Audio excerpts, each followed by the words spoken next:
Hello friends, कैसे हैं आप लोग। उम्मीद है फिट हैं, लाइफ एंजॉय कर रहे हैं।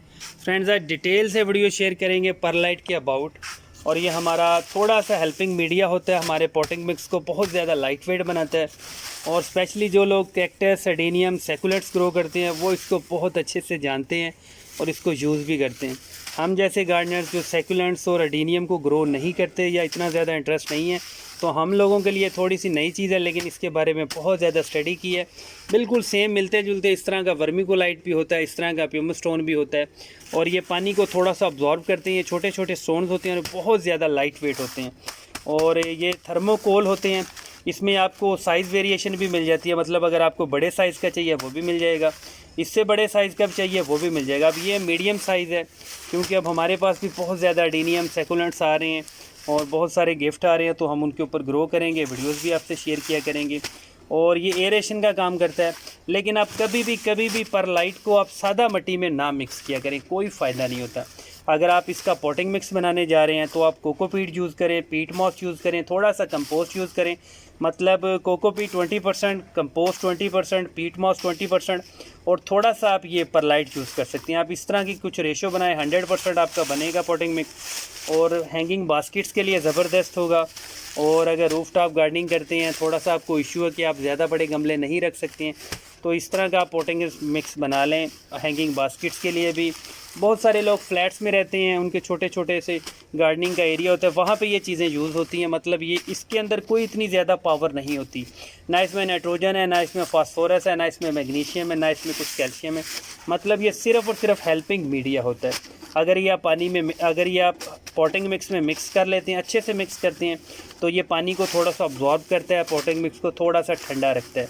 मतलब ये बिल्कुल ज़बरदस्त आपको बना देता है। और ये बड़े साइज़ के स्टोन होते हैं, ज़मीन के नीचे से निकलते हैं, उसको फिर थोड़ा सा ये कर लेते हैं, थोड़ा सा शॉर्ट कर लेते हैं, और इस वजह से ये बिल्कुल ज़बरदस्त हो जाते हैं। यूरोपियन कंट्रीज़ में जहाँ पे पानी का भी इश्यूज़ है, मतलब वहाँ पे आप इस तरह पानी को नहीं यूज़ कर सकते जिस तरह हम इंडिया, पाकिस्तान, बांग्लादेश में पानी को ज़ाया करते हैं, ड्रेन करते हैं, गंदे नालों गटरों में पानी जाता है। वहाँ पे हर चीज़ का चेक एंड बैलेंस होता है, इसलिए वहाँ पानी को बहुत ज़्यादा सेव किया जाता है। वहाँ पे ये परलाइट, पोमिक स्टोन, वर्मिकुलेट का ज़्यादा यूज़ होता है, ताकि पानी भी ज़ाया ना हो, क्योंकि ये पानी को गमलों के अंदर बहुत ज़्यादा अब्जॉर्ब कर लेता है। जितना रूट्स को चाहिए होता है, रूट्स को ये प्रोवाइड करता है। रूट्स पानी को सक करती हैं और अपनी जो ग्रोथ है उसको कंटिन्यू रखती हैं। फिज़िकली अगर हम इसको देखते हैं तो इसके अंदर छोटे छोटे पोर्स होते हैं, मतलब इसका जो स्ट्रक्चर है वो पोर्स वाला है। छोटी छोटी टैंकियाँ समझ लें आप पानी की, उस तरह का ये कुछ करता है।